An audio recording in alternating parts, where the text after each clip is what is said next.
Hi, welcome to the Aylesbury Property Blog. I'm Declan Collins. I thought, given that the market's been a bit of an up and down inconsistent one this year, I'd take a look and see how the letting agents of Aylesbury have been performing in the market. I've taken some information from Rightmove and the stats that they hold, just to kind of have a look and see who's performing best in terms of the number of available properties they've had, and who's performing best in terms of how many properties they've actually let. So what I did was I took the stats and went from January to August inclusive, so that's everything from the 1st of January right up to the end of August, and this is what I came up with. So right at the top, and probably rightly so, given that they merged with Hartwell's, Clare Lloyd's and Christopher Pallet portfolio back in May. Alexander & Co right at the top with 252 available properties throughout the year to the end of August.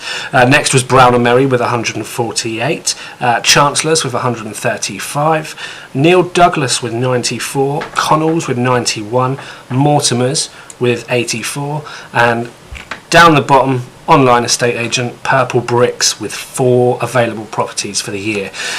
So next I took a look at the number of properties that those agents have let, and it makes for interesting reading, and I'll just give you the facts for the year so far. So Alexander & Co have let 188 properties, so that's 188 of their 252 properties from January to the end of August. Mortimer's let 67, Chancellor's 66, Brown & Merry 65, Connells 55, Neil Douglas 43, and Purple Bricks 1 property let out of the 4 they've had available this year. So taking a look at this as a percentage, it actually paints a completely different picture. What that shows is that Mortimer's have let 78% of the available properties they have had on the market. Alexander & Co, 74% of those 252 properties have been let by them. Connells are next with 60% of the properties available have been let. Chancellor's 48%, Neil Douglas 45%, Brown & Merry 43%, and Purple Bricks with 25%. So that says something to me about the current property market, the current rental market, and the quality of agents that are out there for landlords to choose from. And I think it's still, and maybe more so than ever, important to get good advice. And landlords, don't just get that advice, listen to it and take it, because it's really a testament here. These facts and figures are showing that there are agents within that list that have a policy of overvaluing their properties to win the instruction, and there's 40 to 60% of properties then staying on the market or not being let within a good time. I left the online agent on that list. They weren't in the top, but you know, the commisery campaign that they've run in, whilst it may garner attention from people with their, you know, quirky advertising to say the least, are they really saving you money? Potentially not.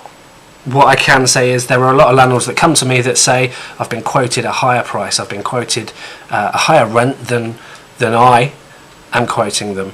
And I'll say the same now as I say to them there is, yes, you may get lucky, you may achieve that rent, you may strike gold. But if it takes you 2, 3 or even 4 months to do that, have you really benefited? If your property's empty, have you benefited from going for that higher price when you've potentially lost up to 4 months in rent?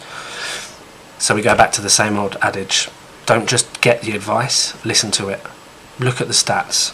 When an agent comes out to you with a valuation, hopefully they're coming to you with some comparable evidence to show you why they're giving you the figure they're giving you. Any fool can walk into your property and tell you it's worth £2,000. But if they can't prove it, is it really worth £2,000?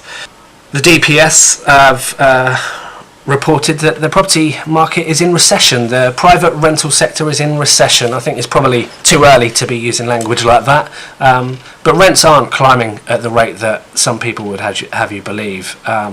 It's definitely a more stable market. Prices have come down from where they were last year, but the year before, so last year and the year before, were anomalies, really. I think it's fair to say some of the rents got to quite extraordinary levels, and now they've just started to plateau a bit. Demand for properties has been fairly good throughout the year, but it's been inconsistent, it's been up and down, and that is probably largely in part to the fact that there are landlords and agents out there still trying to get rents that are just not in keeping with today's market. So I'll leave that with you. Thanks for watching. As always, I post regular updates on the property market, news features on our Facebook page, so please give that a like and keep an eye out for regular news articles there that may be of interest to you, because it may just help you make the right decision. Thanks very much.